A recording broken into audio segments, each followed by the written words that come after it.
Kita langsung kepada hikamnya Ibn Athaillah As-Sakandari. Qala al-musannif rahimahullah ta'ala nafa'ana Allah bihi wa bi ulumihi wa bi ulumikum wa bi ulumi masyayikhihi fid dharaini ila anqal. Hikmah yang ke-14. Al-kaunu kulluhu dhulmatun.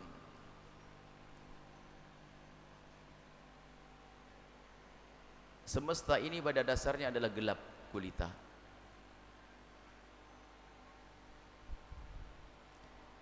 Wa innama anarahu Allahu wa innama anarahu zuhurul haqqi fihi. Yang menjadikan bisa bersinar, yang menyinarinya, yang menjadikan bersinar adalah tampaknya Allah di dalam hal tersebut. Tampaknya Allah, tenang dulu, jangan buru-buru. Allah menampakkan diri di semesta. Menampakkan diri Allah di semesta pernah kita bahas, jangan buru-buru dulu, ini kita bahas secara harfiahnya dulu. Faman ra'al kauna, barang siapa yang bisa melihat semesta, walam yashhadhu, tapi tidak bisa melihat Allah, tidak bisa menyaksikan Allah fihi, di dalam semesta tersebut, aw indahu, atau di saat merenungi semesta, aw qablahu, atau sebelum melihat semesta, aw ba'dahu, atau setelah merenungi semesta, kok tidak bisa kenal Allah, faqad a'wazahu wujudul anwar, maka dia telah tidak menemukan adanya cahaya-cahaya. Maka dia tidak menemukan hidayah, tidak sampai kepada cahaya tersebut. Wa hujibat anhu, tertutup dari orang tersebut, sumusul ma'arifi, matahari pengetahuan ma'rifah, bisuhubil athari, dengan mendung mega-mega al-athar semesta. Dengan athar ini adalah ciptaan Allah. Ini kita bicara tentang cahaya dulu. Ketahuilah bahwa antara benda yang kita lihat dan mata yang melihat,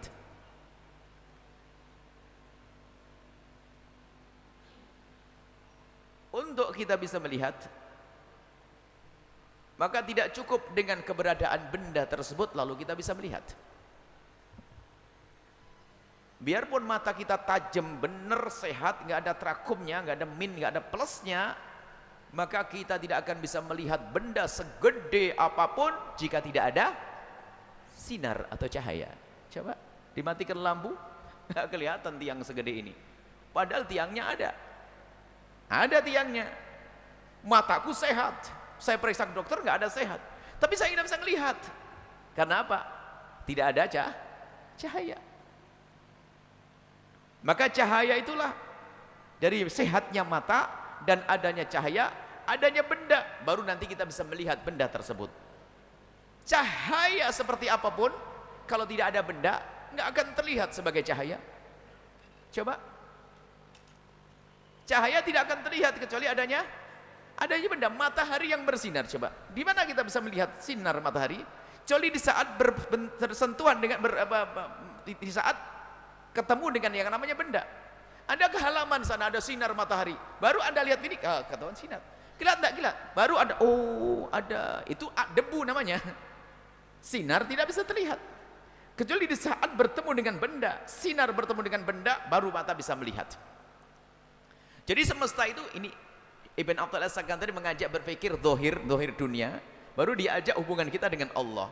Semesta itu pada dasarnya akan gelap gulita, tidak akan terlihat kecuali di saat ada cahaya matahari, baru nanti kita bisa melihat, oh ini namanya gunung, itu adalah hijaunya pepohonan, itu adalah hamparan sawah, kemudian itu adalah air mengalir dan seterusnya. Itu kelihatan setelah ada sinar. Kalau tidak ada sinar, nggak ada.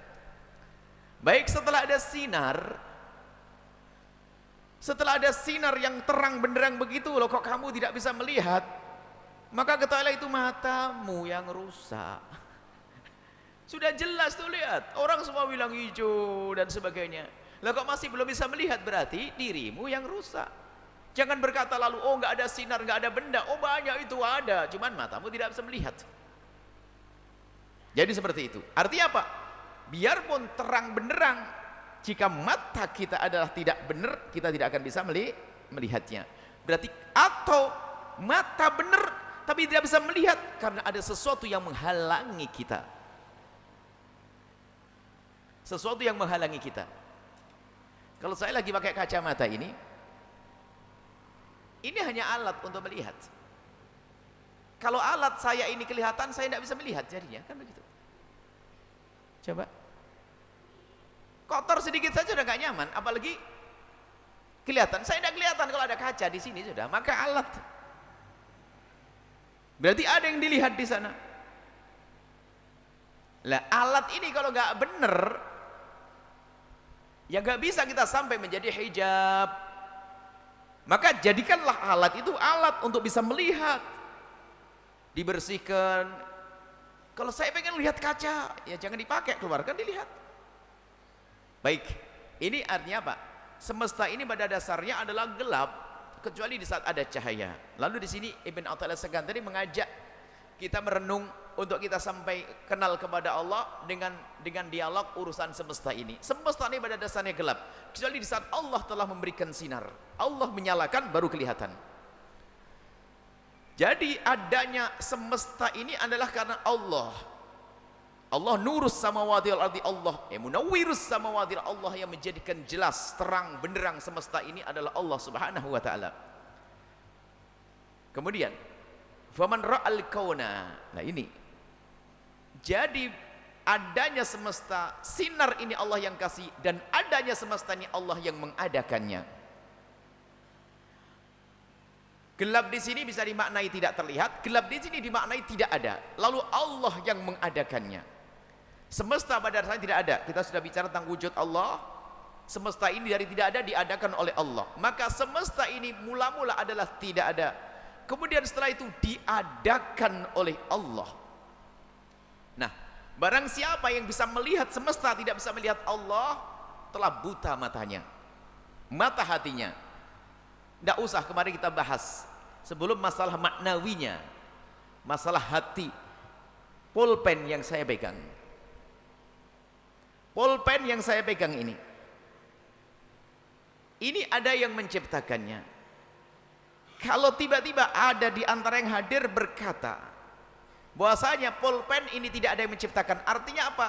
Pulpennya ini menjadi hijab antara Anda dengan sang pencipta pulpen. Tapi orang cerdas biarpun tidak melihat bisa melihat pulpen, kebayang ini pasti ada yang membuat. Gak bisa mengingkari, biarpun dikatakan gak ada yang membuat, Anda tidak percaya. Berarti Anda tembus kepada sang pencipta pulpen. Coba, ada yang buat atau tidak? Yakin? Gak ada yang tahu yang membuat. Loh kok bisa? Jadi sang pencipta pulpen ini ada. Dari mana saya tahu sang pencipta pulpen ini ada? Cukup saya melihat pulpen, dan kenyataannya pun saya percaya, biarpun saya tidak melihat yang membuat pulpen, tapi saya percaya bahwasanya pulpen ini ada yang membuat. Dan jika ada satu yang berkata bahwasanya, oh yang kelihatan pulpen, gak ada yang membuat ini, berarti Anda tertutup. Pulpen menjadi penutup dan hijab matamu yang sakit. Maksudnya fahammu yang salah, fahammu yang salah, akalmu yang tidak sampai. Karena semua orang yang akalnya nyampe atau akal sadar, akal sehat akan berkata pulpen ada yang menciptakannya. Maka jika ada orang melihat semesta yang dahsyat seperti ini, kok tidak sampai kepada mengenal Allah, maka ternyata semesta itu menjadi hijab, penghalang antara dirimu dengan Allah. Sehingga di sana ada orang kenal Allah, ada 3 orang kenal Allah tuh martabatnya macam-macam. Kalau di sini dikatakan fihi au indahu au qablahu au ba'dahu. Jadi orang kenal Allah ini ada tingkatnya fihi, yashhadhu, menyaksikan Allah di dalam semesta ini. Artinya apa? Dia itu tidak melihat semesta, tidak melihat gunung, kecuali yakin bahasanya Allah menciptakan gunung itu. Artinya ada yu'athiru fihi, Allah yang menjadikan gunung itu ada laharnya, menjadikan gunung itu dengan kekokohannya, menjadikan gunung itu tidak bergerak, menjadikan semesta, menjadikan laut terus seperti itu.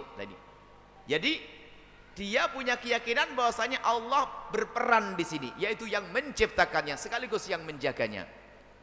Lah kalau tidak itu paling tidak begini, indahu, di saat dia merenung berpikir, kayak berpikir kemarin yang kita ajak berpikir, pulpen kecil saja ada yang menciptakannya, kembali meja lebih gede pasti ada yang menciptakannya. Kalau ada orang ngomong, ada orang berkata meja ini ada tanpa ada yang membuat, pasti dia gila. Kita perbesar lagi menjadi masjid, semua yakin bahwa masjid ada yang membuat biarpun kita tidak tahu siapa yang membuatnya. Baik, yang kecil saja kita tidak percaya kalau tidak ada yang membuat, apalagi yang gede seperti masjid, pasti ada yang membuat. Baik, masjid ada, gede ada yang membuat, ada lebih gede dari masjid namanya dunia ini kok nggak ada yang membuat, berarti kamu sudah gila saat itu. Harus ada yang membuat. Apa bedanya antara bumi dengan masjid? Semua ada yang membuat, cuman masjid karena ada yang mengaku yang membuat, tapi bumi tidak ada yang mengaku. Maka siapa yang membuat ini? Tentu bukan seperti dirimu dan diriku. Kayak apa ini? Maka itu kita belajar sifat-sifat Allah Subhanahu wa taala. Au qablahu. La qablahu ini artinya apa? Kalau sudah orang kenal Allah. Jadi pokoknya kaidahnya begini, semesta ada yang membuat. Ini kaidah umum. Pokoknya selain Allah adalah ciptaan Allah. Selain Allah ciptaan Allah, dia belum tahu bendanya. Contoh, ada ikan unik misalnya kepalanya 3. Misal saja. Biarpun dia tidak pernah melihatnya, dia sudah punya kaidah. Semua ini adalah ciptaan Allah. Jadi biarpun belum melihat barangnya, sudah tahu kalau itu ciptaan Allah. Suatu ketika dia pergi ke pantai, ngelihat ikan ayamnya kepalanya 3, ciptaan siapa? Allah. Sebelum dia melihat, apa yang diyakini? Ciptaan Allah. Lah ini qablahu, sebelum melihat semesta, sebelum melihat barangnya, sebelum melihat sesuatu tersebut, dia sudah punya keyakinan bahasanya itu adalah ciptaan Allah Subhanahu wa taala. Au ba'dahu itu setelah dia bertafakur, renung, kayak tadi kita merenungi, ini ada yang menciptakan, bumi itu berubah, berarti yang berubah itu adalah karena ada yang merubah, dan yang merubah itu siapa? Raja pun tidak pernah ada yang mengaku, berarti ada sang pencipta. Lalu sang pencipta siapa? Lagi-lagi kembali belajar sifat-sifat Allah Subhanahu wa taala. Nah ini, kemudian ini kalau ada orang melihat semesta kok tidak sampai mengenalkan dirinya kepada Allah, maka dia seperti orang yang kehilangan cahaya sudah. Artinya cahaya di matanya tidak ada, atau cahaya di semestanya tadi tidak ada. Artinya apa? Ya gelap baginya. Itulah orang yang tidak mendapatkan hidayah. Jadi sehingga kalau orang tidak mendapatkan hidayah, telah ditutup syumusul ma'arifi, ma'rifatnya kepada Allah itu ditutup dengan dunia ini. Dunia yang Allah ciptakan ini bagi orang yang bertafakur akan menjadikan dia kenal Allah. Dan kita masih ingat orang kenal Allah itu ada orang yang dikenalkan oleh Allah, mengenalkan kepada diri hamba tersebut, sehingga hamba itu nggak pakai mikir falsafah, nggak pakai mikir dialognya ilmu mantek, dia langsung kenal Allah. Ada orang kenal Allah, tiba-tiba kenal Allah, Allah mengenalkan dirinya kepada hamba tersebut, sehingga apa? Dia tuh belajar sih nggak banyak, ngaji nggak banyak, tapi tiba rasa takutnya tinggi kepada Allah Subhanahu wa taala. Allah yajtabi ilaihi man yasha. Itu yang Allah pilih. Wa yahdi ilaihi man yunib. Ada lagi satu orang yang berusaha untuk kenal Allah, belajar, ngaji dan sebagainya. Endingnya sama, ujung-ujungnya nanti kenal Allah. Ada orang yang Allah mengenalkan dirinya kepada hamba tersebut, nggak pakai ngaji, nggak pakai apa-apa, tiba-tiba dia kenal Allah. Nggak pakai belajar, tapi imannya kuat karena Allah beri kepada orang tersebut keimanan. Ada lagi yang imannya adalah perlu belajar seperti kita ini, belajar ngaji, belajar akidah agar semakin kuat. Tapi dua-duanya ini mengarah kepada satu tujuan, satu yaitu adalah kenal Allah yang sesungguhnya. Ada seorang ibu-ibu pada zaman Imam Razi. Imam Razi itu adalah pakar akidah ahli sunnati wal jamaati asy'ariyati. Seorang ibu itu melihat kerumun-kerumun, ada apa itu orang pada ngumpul di situ? Dikasih tahu ibu tua ini, bu, ini kedatangan seorang alim besar, namanya Imam Fakhrur Razi. Siapa dia? Oh, Imam Fakhrur Razi orang yang masyhur di sini. Dialah yang telah mengarang banyak kitab, bahkan dia adalah saking hebatnya, dia bisa mendatangkan hujjah, 100 hujjah untuk meyakinkan bahasanya Allah itu ada. 100 hujjah. Hujjah ini, hujjah ini, hujjah itu. Rupanya ibu itu mencibir setengah ngejek. Orang hebat begitu. Untuk kenal Allah saja perlu 100 hujjah. Dan ketahuilah, orang tidak akan perlu dengan 100 hujah kecuali karena dia punya 100 keraguan. Akhirnya berita ini nyampe kepada Imam Razi. Imam Razi ada seorang perempuan, saya kasih tahu kok adalah seorang alim.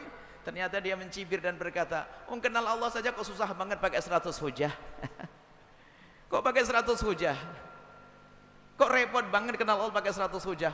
Seketika Imam Razi menengadahkan tangan dan berkata, Allahumma rzuqni imanan ka imanil ajaisi. Ya Allah, berikan kepadaku keimanan seperti imannya ibu tadi, enggak rewel, enggak ruwet pakai dialog macam-macam. Iman, tiba-tiba apa? Senang bangun malam, senang sedekah, takut maksiat. Lihat, ini enggak ada jaminan orang, tidak jaminan orang berilmu bisa begitu. Kadang orang ilmunya pas-pasan, lihat, dengar suara adzan bingung sholat di mana. Halal haram bisnis baru mulai sudah takut halal, datang ke kiai halal haram, ya halal haram. Ada ngaji bertahun-tahun, ngafal ini ngafal itu, haram lab-lab juga ada. Nah ini kan permasalahannya itu tadi, iman. Ada orang yang Allah kirim keimanan, ilmunya pas-pasan tadbiri. Tapi ada yang seperti kita saat ini mencari, dengan kita belajar kenal Allah, membersihkan hati sampai kepada kenal Allah sungguhnya ma'rifah, ma'arif ini. Jadi ketahuilah bahwa hendaknya kita ini bisa selalu menggunakan tafakkur kita. Di saat kita melihat semesta harus kenal Allah.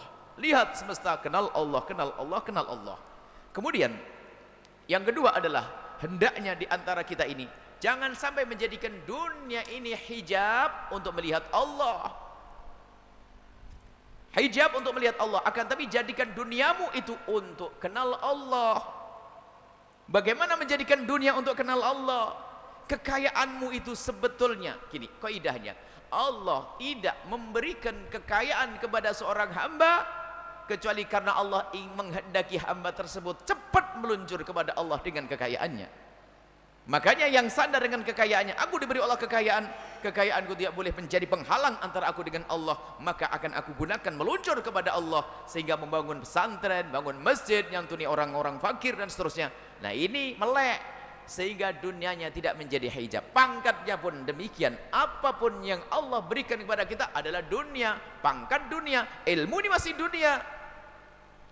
Akan tetapi jika itu semuanya tidak kita gunakan menuju kepada Allah, maka itu menjadi penghalang alias hijab. Sehingga ada orang mencari dunia hanya untuk dunia. Lihat, dunia, bahkan kadang mencari dunia sampai lupa Allah. Hanya untuk 1 juta pun dia tidak melakukan sholat. Hanya 1 juta saja dia harus membuka aurat. Berarti apa? Dunianya menjadi hijab tadi, penghalang antara dia dengan Allah subhanahu wa ta'ala. Intinya adalah jadikan dunia yang Allah berikan kepadamu sebagai sarana untuk sampai kepada Allah. Artinya apa? Engkau harus melihat Allah pada istrimu, engkau harus melihat Allah pada saudaramu, engkau harus melihat Allah pada hartamu. Artinya apa? Di saat engkau melihat hartamu harus kelihatan Allah. Artinya apa? Hartaku harus untuk Allah. Di saat engkau melihat istrimu harus engkau melihat Allah. Aku akan masuk surga dengan istriku, aku harus santun dan baik mengayomi istriku. Jika engkau melihat suamimu, engkau harus melihat Allah pada suamimu, bukan suamimu jadi Allah, bukan. Bahwasanya inilah surgaku menuju kepada Allah. Nah ini lo paham, ini mana sadar bahwasanya hendaknya apapun yang Allah berikan kepada kita jangan menjadi penghalang kepada Allah. Karena Allah menjadikan ini semua itu sebetulnya tangga menuju Allah, bukan penghalang. Dan kalau kita jadikan penghalang, Allah murka. Jadi kalau memberi ini untuk kita sampai kepada Allah, aslinya begitu. Sehingga diberi kita oleh Allah kekuatan. Untuk apa kekuatan kita? Beramal. Untuk apa? Agar mulia di hadapan Allah. Semuanya seperti itu. Kalau kita gunakan untuk jauh dari Allah, Allah murka. Allah murka. Kita tidak bersyukur nikmat kekayaan. Lihat, punya kekayaan, zakat enggak, sedekah enggak. Lihat, enggak ada gunanya. Bahkan menjadi hijab. Dan alangkah banyaknya di antara kita seperti ini yang disebutkan. Ternyata athar semesta dunia yang Allah berikan kepada kita menjadi hijab antara kita kepada Allah subhanahu wa ta'ala. Semoga apa yang Allah berikan kepada kita dari harta, dari pasangan, dari anak-anak, dari tetangga, dari perusahaan, dari pangkat, yang semua itu adalah dunia, Semoga dengan itu semua akan menjadi kendaraan kita menuju Allah, bukan hijab. Artinya apa? Kita bisa melihat Allah dengan apapun yang ada bersama kita. Melihat maksudnya melihat dengan keyakinan, melihat dengan iman, melihat dengan kerindu kepada ridho. Karena Allah tidak bisa dilihat di dunia. Kita harus yakini, jangan sampai salah paham melihat Allah. Oh, aku melihat Allah di istriku, itu namanya ngejek, kurang ajar. Lihatlah, kalau lihat istrimu, lihat Allah. Maksudnya bagaimana? Ini santunanku, senyumku, pelayananku, pengabdianku, nafkahku, itu semua akan menjadikan aku semakin dekat kepada Allah Subhanahu wa taala. Dan semua yang Allah berikan kepada kita hendaknya kita jadikan tangga menuju kemuliaan di hadapan Allah Subhanahu wa taala. Kalau tidak akan menjadi hijab, dan alangkah ruginya diberi sarana malah jadikan penghalang. Masa ada orang misalnya kita kirimi mobil, kamu datang ke rumahku ya, tak tanya alasannya apa, gara-gara mobilmu itu aku tidak bisa datang. Nah, kan kurang ajar namanya. Saya kasih mobil bagus dengan sopirnya biar cepat nyampe ke saya, aku kasih. Tanya apa? Dia di rumah hanya megang-megang mobilnya saja. Oh bagus ya, bukan untuk itu, untuk kau naik nyampe ke saya gitu loh. Kok bilang oh mobilnya bagus, Masya Allah, rodanya 4, ininya itu kayak orang dikasih dunia, maksudnya biar engkau sampai kepada Allah. Tak taunya dia terlena dengan dunianya, buka toko satu, toko yang kedua, bukan mikir untuk akhiratnya, pabrik satu, pabrik kedua, lupa kepada Allah Subhanahu wa taala. Allah akan murka, maka dunia akan menjadi hijab dan rugilah orang tersebut. Dan kemudian setelah itu berpikirlah, apa yang Allah berikan kepadamu saat ini, apa yang Allah berikan kepadamu. Sepeda engkolmu jadikan itu menuju surga, mobilmu jadikan menuju surga. Jangan kau jadikan mobilmu menjadi murka Allah, Allah murka kepadamu. Dan seterusnya, renungi bahwasanya semesta ini pada dasarnya gelap menjadikan kau tidak kenal Allah. Kecuali apa? Kau sambung mata hatimu melihat, kemudian disambut oleh hidayah dari Allah Subhanahu wa taala, terang. Kelihatannya dunia, berkecimpung dunia, duitnya banyak, tapi ahli surga. Oh, enak bener itu. Kenapa? Sedekahnya banyak, pangkatnya tinggi, kenal Allah. Tapi ketahuilah, yang tidak bisa melihat itu sebagai sarana menuju Allah, maka terhalang dari Allah, tidak akan sampai kepada Allah. Maka semua karunia yang Allah berikan kepada hamba tersebut ternyata bukan untuk meluncur menuju Allah, tapi akan menyungsep ke neraka jahanam. Naudzubillah. Semoga Allah menyelamatkan kita semua. Wallahu a'lam bissawab.